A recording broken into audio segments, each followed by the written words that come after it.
আসসালামু আলাইকুম। প্রিয় দর্শক, অন্নমঞ্চের আলাপচাইতে আপনাদের সকলকে আমন্ত্রণ জানাচ্ছি। তারেক রহমান তার ভারত সফরের ব্যাপারে এত টালবাহানা করছেন কেন?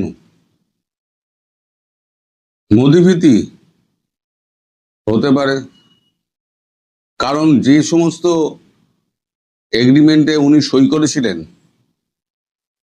ভারতের প্রতিনিধির উপস্থিতিতে এবং মার্কিন প্রতিনিধিদের উপস্থিতিতে, ভারতে এলে সেই সমস্ত জবাব তো তাকে দিতে হবে, অন্তত নরেন্দ্র মোদীর সামনে দিতেই হবে। দ্বিতীয় হচ্ছে, মানে 1-to-1 যদি বৈঠকে উনি বসেন, সেটা বিমস্টেকের মানে ব্রিক্সের সাইডলাইনেই হোক অথবা আগস্টে আসার যে কথা চলছে তাতে, আমি গতকালকেও বলেছি উনি আসবেন বলে আমার বিশ্বাস হয় না। বিশ্বাস হয় না কেন? বিশ্বাস হয় না একটাই কারণে, যে তিনি নিজের সিদ্ধান্তে এখন চলতে পারছেন না, অন্যের সিদ্ধান্তে চলছেন। অন্যের সিদ্ধান্ত কি? এখানে জামায়াতের চাপ আছে, এখানে এনসিপির চাপ আছে। তিনি সবাইকে খুশি করতে চাইছেন, সবাইকে খুশি করে উনি ক্ষমতায় টিকে থাকতে চাইছেন। কিন্তু একটা কথা উনি ভুলে গেছেন, যে সবাইকে খুশি করতে চায় সে কাউকে খুশি করতে পারে না, আর বিশেষ করে ভারতের মতো বৃহৎ গণতান্ত্রিক প্রতিবেশী রাষ্ট্রকে। এখন প্রতিবেশী রাষ্ট্র কি করতে পারে? প্রতিবেশী রাষ্ট্র যদি মনে করে যে আমি তার বিরুদ্ধে ব্যবস্থা নেব, তাহলে অনেক কিছু করতে পারে। গতকাল আমাদের এখানে মানে বর্ষাকালীন অধিবেশন শেষ হয়েছে পার্লামেন্টের। এখন তো হাতে অখণ্ড সময়। গতকাল রাতে সন্ধ্যের পর থেকে রাত 1:30 অবধি প্রচুর দৌড়ঝাঁপ হয়েছে। দৌড়ঝাঁপ বলতে কখনো এসপিজি, কখনো দলবল নিয়ে যাচ্ছে শেখ হাসিনার ওখানে তার সঙ্গে কথা বলতে, কখনো এখানে অজিত দোভাল, জয়শঙ্করজি একলা মিটিং করছেন, কখনো অজিত দোভাল, রাজনাথ সিং, মোদি, জয়শঙ্করজি একসঙ্গে মিটিং করছেন, মানে সিরিজ অফ মিটিং।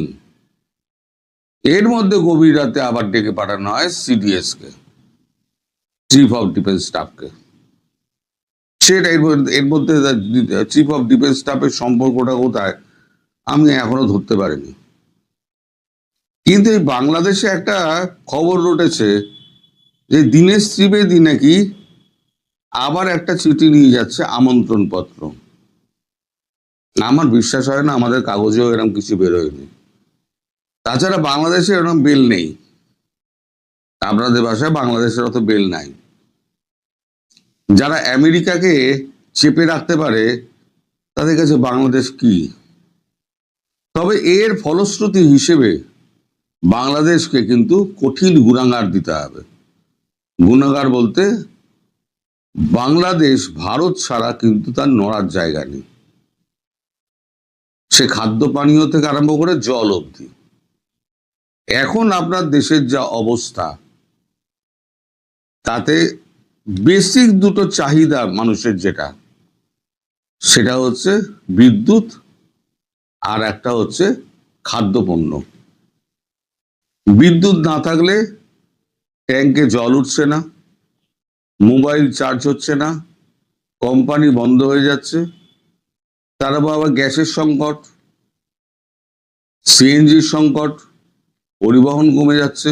ধরুন একটা মানুষ সকালবেলা ঘুম থেকে উঠে তার প্রথম কাজ কি হলো? দাঁত ব্রাশ করবে, সে টয়লেটে যাবে, হতে যায় কিন্তু জল লাগছে। বাড়ির গৃহিণী তিনি রান্না চড়াবেন, ট্যাঙ্কে জল নেই, কারণ কারেন্ট নেই, ট্যাঙ্কে জল উঠছে না, হাঁড়ি চড়ছে না। আপনি বাজারে যাবেন, গাদা গাদা টাকা নিয়ে যাবেন, থলে ভর্তি হবে না। ফিরে এসে আপনাকে ফাঁকা পেটে, ফাঁকা পকেটে হাঁটতে হাঁটতে আপনাকে অফিস পৌঁছাতে হবে। তার মধ্যে তো অর্ধেক বেকার হয়ে গেছে। শেখ হাসিনা যখন গেছিলেন তখন তো বিদ্যুতে স্বনির্ভর ছিল, তাহলে এই টুকু সাহেবকে বসিয়ে দিয়ে, যিনি আগের বারে সমস্ত কেচ্ছা বেচ্ছা গুলো করেছিলেন, তাকে আবার ওই পদে বসিয়ে দিয়ে তারেক রহমান কি প্রমাণ করতে চাইলেন? না বাংলাদেশ কি গরু ছাগলের দেশ হয়ে গেছে না? বাংলাদেশের মানুষগুলো তাদেরকে নিয়ে যা পারবেন তাই করবেন। আপনাদের কি বলবো, তার মধ্যে আবার আশা করছেন যে ভারতবর্ষে নরেন্দ্র মোদী আবার দ্বিতীয়বার প্রধানমন্ত্রীকে আমন্ত্রণ জানিয়ে চিঠি লিখবেন। দ্বিতীয়বার না, তৃতীয়বার। একবার তো শুভেচ্ছা বার্তার সঙ্গে সঙ্গে একবার আমন্ত্রণ জানিয়েছিলেন, দ্বিতীয়বারে ব্যক্তিগতভাবে চিঠি দিয়েছিলেন, আমন্ত্রণ জানিয়েছেন, তৃতীয়বার বিমস্টেকের সভাপতি হিসেবে তাকে চিঠি দিয়ে আমন্ত্রণ জানিয়েছেন। আর কত পায়ে ধরতে হবে তারেক রহমানকে যে আপনি আসুন প্রভু, এসে আমাদের উদ্ধার করুন? আমি জানি না আসবে কিনা, আমি জানি না। তবে আপনাদের সেই পররাষ্ট্র উপদেষ্টা আছে না, না প্রতিমন্ত্রী শামা ওবায়েদ, তিনি একটা প্রেস কনফারেন্স করেছেন। তা প্রেস কনফারেন্সটা আমি সাইডে তুলে দিচ্ছি, আপনার প্রেস কনফারেন্সটা দেখুন একবার। আছেন তার মধ্যেই যদি সবকিছু মেলে অবশ্যই ভারত সফর হবে, জাপান সফর হবে, সব সফরই হবে, সেটা দেখা যাক। আমি আবারও বলছি, আমরা সকল দেশ সফরের ক্ষেত্রে আমরা বাংলাদেশ সরকার পজিটিভ আছে, কিন্তু এটা নির্ভর করবে মাননীয় প্রধানমন্ত্রীর সময়ের উপরে এবং দুই দেশের আলোচনার কতটুকু আগাচ্ছে সেটার। আমি বলি যে কোনো সময় যখন দুই দেশের প্রধান কথা বলেন, দ্বিপাক্ষিক আলোচনা হয়, তখন অনেক সমস্যা সমাধানেরই সুযোগ থাকে। সেই সুযোগটা তো আছেই, রয়ে গেছে, এবং ভারতের দিক থেকেও উচিত হবে সেই সুযোগের সদ্ব্যবহার করা। আশা করি এর থেকে আপনাদের কাছে প্রমাণ হলো যে আগস্টে আসারই এখনো কোনো পরিকল্পনা স্থির হয়নি। তুই নিজে মুখে বলছেন উনি নাকি জাপান সফর যাবেন, জাপানের প্রধানমন্ত্রীকে নাকি আমন্ত্রণ জানিয়েছেন, তিনিও নাকি আসবেন। সবই খাতায় কলমে। গাঁজাগুলিতে তো একেবারে ওস্তাদ, যেরাম পারে গাঁজাগুলি খাইয়ে দেয় লোককে। কিন্তু গাঁজাগুলি খাওয়ালেই তো আর লোকে তো আর আপনার হবে না, মানে ভিজবে না, চিড়ে ভিজবে না। আর এই যে আপনার যে শেখ হাসিনা যাচ্ছেন, যার ব্যাপারে এত দৌড়দৌড়ি চলছে, প্রাণান্তকর দৌড়দৌড়ি চলছে, তার মানে কি সময় কি একদম শেষ প্রান্তে এসে গেছে? কারণ মার্কিন যুক্তরাষ্ট্র আর দেরি করতে চাইছে না। লাস্ট যে মিটিংটা করে গেছিলেন আমাদের এখানে সার্জিও গোর, তিনি পরিষ্কার বলেছেন আমরা আর দেরি করতে চাইছি না। দেরিটার কারণ না, এ করার কারণটা হচ্ছে গিয়ে যত দেরি হবে তত ইরান যুদ্ধ তত পাকাবে, এবং ওখান থেকে একটা সম্মানজনক নিষ্কৃতি পেতে চাইছে আমেরিকা, আর সঙ্গে সঙ্গে ট্রেড ডিলটা। এখন ভারত ছাড়া কে করবে? ভারত রাশিয়ার বন্ধু, চীনকে তো সাহায্য চীন তো আমাদের সাহায্য করবে না। রাশিয়া যদি চীনকে বলে তাহলে চীন কিন্তু চুপ করে যাবে, অস্ত্র সাহায্য করবে না। কিন্তু আবার ওদিকে ইউক্রেনকে বন্ধ করতে হবে, সেটা ওরা বলেছে, আমেরিকানরা বলেছে যে না আমরা ইউক্রেনের সাহায্যটা আমরা বন্ধ করে দেবো। তাহলে কি হলো? এদিকে ইরান যুদ্ধটা থেকে পিসফুলি বেরিয়ে এলো, সম্মানজনক একটা সেফ এক্সিট পেল। আর একটা হচ্ছে ইউক্রেন থেকে মানে ওদেরকে বেরিয়ে যাওয়া, আমেরিকার বেরিয়ে যাওয়া, ইউরোপের অর্থ সাহায্যটা কেটে দেওয়া। তাহলে আমি বলেছিলাম জেলেনস্কি যেরকম পালাতে হবে, একেও লন্ডন পালাতে হবে। কারণ পাবলিক আস্তে আস্তে পাবলিকের মুড যে ঘুরছে, এখন তো প্রকাশ্যে বলছে যে আমাদের সময়তে শেখ হাসিনা যখন ছিলেন তখন আমরা অনেক ভালো ছিলাম। আগে কানে কানে বলতেন, চায়ের আড্ডায় বলতেন, এখন প্রকাশ্যে বলছেন, কজনকে আপনারা জেলে ভরবেন? 18 কোটি মানুষকে তো আর জেলে ভরতে পারবেন না। এই যে আমাদের এত যে লোকজন গেলেন, গোয়েন্দা প্রধান গেলেন, বরাক জৈন, তা আপনাদের যারা ওই দিল্লি না ঢাকা, স্বৈরাচারী মানবো না, দাদাগিরি মানবো না, ভারতের করদ রাজ্য হয়ে থাকবো না, যারা রাস্তা গরম করতেন, তাদের তো একজনকেও দেখা গেল না। ওই তারা কোথায় গেলেন? আসলে আমি বলেছি না, কাগজে বাঘ, এরা হচ্ছে কাগজে বাঘ। তো পারিপার্শ্বিক যে অবস্থা দেখছি, আমেরিকার চাপ, ভারতের একটা গণতান্ত্রিক সিদ্ধান্ত এবং শেখ হাসিনাকে সস্থানে বসানো, আমার মনে হচ্ছে আগস্টের শেষ দিকে হয়তো তারেক রহমান আসার সুযোগে পাবেন কিনা, আমার সে বিষয়ে যথেষ্ট সন্দেহ আছে মশাই। চিঠিবিটি ছেড়ে দিন, আগস্টের শেষ সপ্তাহের দিকে চোখ দিকে তাকিয়ে থাকুন। আমি যখন যা বলি খবর নিয়েই বলি। হ্যাঁ, হয়তো শেষ সপ্তাহ হলো না, সেপ্টেম্বরের প্রথম সপ্তাহ হলো, এরকমই কিছু একটা হবে। তবে সময় খুব একটা বেশি দূরে নেই। শেখ হাসিনা মাথা উঁচু করে ফিরবেন, তার এগেনস্টে কোনো রকম আপনার ক্রিমিনাল মামলা যত আছে সেগুলো থাকবে না, সমস্ত উইথড্র হয়ে যাবে, একটা কিছু থাকবে না। আর আপনি তারেক রহমান যদি না আসেন না, তাহলে গঙ্গা চুক্তি, তিস্তা চুক্তি, তারপরে যে খাদ্য পানীয় বন্টন মানে এ পাঠানো, তারপরে তা আপনার ট্রান্সশিপমেন্টের যদি এখন যা যা সুযোগগুলো কিছু কিছু পাওয়া যাচ্ছে সেগুলোও বন্ধ করে দেবে এবং আপনার ওই ভিসাটাও বন্ধ করে দেবে।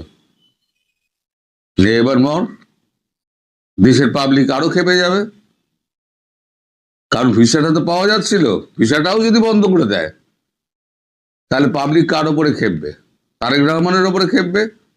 তারেক রহমানকে লাঠি নিয়ে তাড়া করবে চৌরাস্তার মোড়ে। এবার দেখে নেবেন আমার কথাটা কতটা সত্যি হয় এবং কতটা বাজে কথা হয়। আমি এখনো পর্যন্ত যা বলে এসেছি সব অক্ষরে মিলে গেছে, এবারও যা বলছি অক্ষরেই মিলবে। আপনারা শুধু ওয়েট করুন। সবাই ভালো থাকবেন, সুস্থ থাকবেন, সাবধানে থাকবেন। বাংলাদেশের ভেতরে রেকর্ড পরিমাণ গ্যাস আর বিদ্যুৎ সংকট, একের পর এক বন্ধ হয়ে যাচ্ছে ভারী শিল্প কারখানা, কাজ হারাচ্ছেন লাখো মানুষ। আর এই জ্বলন্ত সমস্যার তাৎক্ষণিক সমাধান যখন খোদ বিএনপি সরকারের জানা নেই, তখন পর্দার আড়ালে কূটনৈতিক ক্ষেত্রে বড় সমস্যাটির সমাধানের দিকে নজর দিচ্ছে তারা। বহুল আলোচিত ব্রিক্স সম্মেলন এরিয়া সম্পূর্ণ দ্বিপাক্ষিক সফরে দিল্লি যাচ্ছেন বাংলাদেশের প্রধানমন্ত্রী তারেক রহমান। দ্বিপাক্ষিক সফর বলেই সেটি হতে যাচ্ছে ব্রিক্স সম্মেলনের আগেই, আগস্টের তৃতীয় সপ্তাহের একেবারে শেষে অথবা শেষ সপ্তাহের শুরুর দিকে তারেক রহমান দিল্লি সফরে যাচ্ছেন, এটা ঢাকা ও দিল্লির কূটনৈতিক একাধিক সূত্রে নিশ্চিত হয়ে গেছে। প্রশ্ন হলো, কেন ব্রিক্সের মতো একটি বহুপাক্ষিক সম্মেলন, যেখানে বিশ্বের অনেক পরাশক্তির শীর্ষ নেতাদের সাথে বৈঠকের সুযোগ ছিল, সেটিকে পাশ কাটিয়ে ভারতে দ্বিপাক্ষিক সফরে যেতে চান তারেক রহমান? কূটনৈতিক সূত্রগুলো বলছে, সম্প্রতি প্রতিবেশী দেশ দুটি যে ইস্যুটির কারণে চরমভাবে ব্যাক চ্যানেল ডিপ্লোমেসির চর্চা করছে, সেই ইস্যুটির কারণেই দুই দেশের শীর্ষ নেতার বৈঠক জরুরি হয়ে পড়েছে। আর এই পুরো বিষয়টাতে থার্ড পার্টি মিডিয়েশন হিসেবে ভূমিকা রাখছে কয়েকটি শক্তিশালী দেশ। বিস্তারিত জানতে চলুন যাওয়া যাক বিশ্লেষণ। ক্ষমতা হারানোর 2 বছরের মাথায় গত 5ই আগস্ট বাংলাদেশের সাবেক প্রধানমন্ত্রী শেখ হাসিনা প্রথমবারের মতো ভার্চুয়াল সংবাদ সম্মেলনে অডিও বক্তব্য এবং সাংবাদিকদের প্রশ্নের জবাব দিয়ে হইচই ফেলে দিয়েছিলেন। তার বক্তব্য থামাতে প্রথমে ভারত সরকারকে অনুরোধ করেও কোনো ফল পায়নি বাংলাদেশ সরকার। পরে সমালোচনা সত্ত্বেও বাংলাদেশের গণমাধ্যমে শেখ হাসিনার ওই অনুষ্ঠানের খবর প্রচারে নিষেধাজ্ঞা দিয়েছিল। শেখ হাসিনার এমন পাবলিক ফোরামে বক্তব্য দেওয়াকে কেন্দ্র করে ভারত ও বাংলাদেশের মধ্যে সম্পর্কে উত্তেজনা দেখা দেয়। এর আগে বিমস্টেকের সভাপতি হিসেবে তারেক রহমানকে সেপ্টেম্বরের 12 থেকে 13 তারিখ দিল্লিতে অনুষ্ঠেয় ব্রিক্স সম্মেলনে যোগ দিতে আমন্ত্রণ জানিয়েছিলেন ভারতের প্রধানমন্ত্রী নরেন্দ্র মোদী। কিন্তু দিল্লিতে সংবাদ সম্মেলনে শেখ হাসিনার বক্তব্য দেয়াকে কেন্দ্র করে সামনে আসা উত্তেজনার প্রেক্ষিতে তারেক রহমান ওই সম্মেলনে যোগ দিবেন কিনা এবং আদৌ তিনি ভারত সফরে যাবেন কিনা তা নিয়ে অনিশ্চয়তা দেখা দেয়। 2026 সালে ব্রিক্সের সভাপতির দায়িত্ব পালন করছে ভারত। বাংলাদেশ ব্রিক্সের সদস্য দেশ নয়, তবে ব্রিক্সের নিয়ম অনুযায়ী বিভিন্ন আঞ্চলিক জোটের নেতাদের সম্মেলনের আউটরিচ অধিবেশনে আমন্ত্রণ জানানো হয়। এই আঞ্চলিক জোট হচ্ছে বিমস্টেক বা বে of Bengal initiative for multi sectoral technical and economic cooperation. বিভিন্ন সময়ে সদস্য দেশগুলোর সরকার প্রধানেরা বিমস্টেকের চেয়ারম্যান পদের দায়িত্ব পালন করেন। 2025 সাল থেকে বিমস্টেকের চেয়ারম্যান পদটি রয়েছে বাংলাদেশের। সেই হিসেবে বর্তমান এই জোটের চেয়ারম্যান বাংলাদেশের প্রধানমন্ত্রী তারেক রহমান। গত জুলাইয়ে ঢাকায় ভারতীয় হাইকমিশনের মাধ্যমে বাংলাদেশের পররাষ্ট্র মন্ত্রণালয় একটি কূটনৈতিক পত্র পাঠিয়ে বাংলাদেশের প্রধানমন্ত্রীকে ব্রিক্সের আউটরিচ অধিবেশনে অংশ নেওয়ার জন্য আমন্ত্রণ জানায় ভারত। এরপর গত প্রায় 1 মাস ধরে আলোচনা চলছে ওই সম্মেলনে অংশ নিতে ভারত সফরে বাংলাদেশের প্রধানমন্ত্রী তারেক রহমান যাবেন কিনা। বুধবার পর্যন্ত এই সম্মেলনে তারেক রহমানের যোগ দেওয়ার বিষয়ে কোনো সিদ্ধান্ত হয়নি বলে বিবিসি বাংলাকে জানিয়েছেন পররাষ্ট্র মন্ত্রণালয়ের মুখপাত্র শহীদুল করিম। বৃহস্পতিবার দিল্লি ও ঢাকার একাধিক কূটনৈতিক সূত্রে জানা গেছে তারেক রহমান ব্রিক্সের সম্মেলনে যাচ্ছেন না, বরং সেখানে তিনি প্রতিনিধি পাঠাবেন। তবে ব্রিক্স সম্মেলনের আগে তারেক রহমান দিল্লি যাচ্ছেন। ঢাকা ও দিল্লির কূটনৈতিক সূত্রগুলো বলছে, বাংলাদেশের জন্য এই মুহূর্তে ডিসেম্বরে মেয়াদ উত্তীর্ণ হতে যাওয়া গঙ্গা পানি বন্টন চুক্তি, তিস্তা প্রকল্প আর ভারত থেকে আরো বেশি পরিমাণে ডিজেল আনার ইস্যুগুলো গুরুত্বপূর্ণ। তবে দুই পক্ষের জন্য শেখ হাসিনার দেশে ফেরার ইস্যুটি অন্য সব ইস্যু নিয়ে আলোচনাকে ছাপিয়ে যাচ্ছে। বিষয়টিকে কূটনীতিকরা বলছেন ব্যাক চ্যানেল ডিপ্লোমেসি ইস্যু, যেটি নিয়ে প্রকাশ্যে কোনো পক্ষই খুব বেশি কিছু কিংবা নির্ধারিত বক্তব্যের বাইরে কিছু বলতে পারেন না। শেখ হাসিনার দেশে ফেরার বিষয়ে চূড়ান্ত সিদ্ধান্ত নিতেই দুই দেশের শীর্ষ পর্যায়ের বৈঠক হওয়া জরুরি বলে মনে করছেন সংশ্লিষ্টরা। ঢাকার একজন কূটনৈতিক বলছেন, 24 5 আগস্টের পর ভারত বাংলাদেশের সম্পর্কে যে অবনতি হয়েছিল বিএনপি ক্ষমতা আসার পর তা অনেকখানি ঠিক হয়। যেমন ইউনূসের আমলে বাংলাদেশিদের জন্য ভিসা বন্ধ থাকলেও বিএনপি আমলে তা আবার চালু হয়। আবার গত মার্চ এপ্রিলে ইরান যুদ্ধ চলাকালে জ্বালানি ক্রাইসিসের সময় ভারত 30,000 টন ডিজেল দিয়ে বাংলাদেশকে সাহায্য করেছিল। পাশাপাশি ভারত ও বাংলাদেশের বাণিজ্যিক সম্পর্ক বেশ সচল আছে। তাহলে এই মুহূর্তে দুই দেশের সম্পর্কের মধ্যে উত্তেজনা কি নিয়ে? এর পেছনে আছে শেখ হাসিনার দেশে ফেরা এবং তার সঙ্গে আছে বাংলাদেশের রাজনীতিতে অন্তর্ভুক্তিমূলক রাজনীতি ফিরিয়ে আনা, যেটি এই মুহূর্তে শুধু ভারতের নয়, বেশ কয়েকটি শক্তিশালী দেশেরও মাথা ব্যথা। সূত্রগুলো বলছে, এই ইস্যুতে শুধু ভারত ও বাংলাদেশই নয়, ভূরাজনৈতিক ক্ষেত্রে শক্তিশালী আরো কয়েকটি পক্ষ জড়িত আছে। কূটনৈতিক ভাষায় বিষয়টিকে বলা হয় থার্ড পার্টি মিডিয়েশন। ঢাকার একজন কূটনীতিক বলছেন, ভারতে নিযুক্ত মার্কিন রাষ্ট্রদূত ও ট্রাম্পের ঘনিষ্ঠ বন্ধু সার্জিও গোরের বাংলাদেশ সফর, এই সফর এসে ভারতের হাই কমিশনারের সাথে তার বৈঠক এবং এরপর শেখ হাসিনার দেশে ফেরা ইস্যুটি এতটা আলোচনায় আসা এই থার্ড পার্টি মিডিয়েশনের বিষয়টির দিকে ইঙ্গিত দেয়। ওই কূটনৈতিক মনে করেন, শেখ হাসিনার দেশে ফেরার ইস্যুটি এখন ভারত ও বাংলাদেশের জন্য সবচেয়ে ক্রিটিক্যাল ইস্যু হয়ে যাওয়ার জটটি খুলছে ওই পরাশক্তিগুলো। বাংলাদেশের সাবেক প্রধানমন্ত্রীকে দিল্লিতে সংবাদ সম্মেলনে অংশ নিতে দেওয়ার মাধ্যমে ভারত সরকার বাংলাদেশের সরকারকে বার্তা দিয়েছে দুই দেশের মধ্যকার আলোচনা শেখ হাসিনা ইস্যু শুরু না করে হওয়ার আশা ক্ষীণ। কিন্তু বাংলাদেশের অভ্যন্তরীণ রাজনৈতিক প্রেক্ষাপট ও পরিস্থিতির কারণে বিষয়টি নিয়ে দুপক্ষ থেকে আনুষ্ঠানিকভাবে কিছু বলা সম্ভব নয়। নয়াদিল্লিতে বাংলাদেশ হাইকমিশনের দায়িত্ব পালন করছেন এমন একজন সাবেক কূটনৈতিক বলছেন, যখন কোনো জটিল ও স্পর্শকাতর ইস্যু নিয়ে দুই দেশের আনুষ্ঠানিক সম্পর্কের বাইরে বা অপ্রকাশ্য চ্যানেলে, যেমন গোয়েন্দা সংস্থা, বিশেষ দূত বা বিশ্বস্ত মধ্যস্থতাকারীদের মাধ্যমে সংবেদনশীল বিষয়ে আলোচনা চালায়, সেটি হলো ব্যাক চ্যানেল কূটনীতি। গত 9 আগস্ট ভারতের গোয়েন্দা সংস্থা রয়ের 4 জন শীর্ষ কর্মকর্তা বাংলাদেশে এসেছিলেন। আর তারা যেদিন বাংলাদেশ সরকারের শীর্ষ ব্যক্তিদের সাথে বৈঠক করেছেন, সেদিন ভারতের হাইকমিশনার দীনেশ ত্রিবেদী বাংলাদেশের প্রধানমন্ত্রীর সাথে বৈঠক করেছেন। সেদিনই আবার দীনেশ ত্রিবেদী দিল্লি যান এবং সেখানে তিনি ভারতের প্রধানমন্ত্রী নরেন্দ্র মোদীর সাথে বৈঠক করেন। আবার একই সময় পরপর 2 দিন ভারতের জাতীয় নিরাপত্তা উপদেষ্টা অজিত দোভালের সাথে বৈঠক করেছেন ভারতে নিযুক্ত মার্কিন রাষ্ট্রদূত ও ট্রাম্পের ঘনিষ্ঠ বন্ধু সার্জিও গোর। দিল্লির একটি সূত্র বলছে, দীনেশ ত্রিবেদীর সাথে অজিত দোভালেরও বৈঠক হয়েছে, তবে সে বৈঠকটি সার্জিও গোরের সাথে দোভালের বৈঠকের আগে নাকি পরে হয়েছে সেটি নিশ্চিত হওয়া যায়নি। দিল্লির সূত্রগুলো বলছে, সার্জিও গোর 13 আগস্ট দিল্লিতে আরো 2টি শক্তিশালী দেশের প্রতিনিধিদের সাথে বৈঠক করেছেন, যারা বাংলাদেশের জন্য দাতা দেশ এবং ডেভেলপমেন্ট পার্টনার হিসেবে পরিচিত।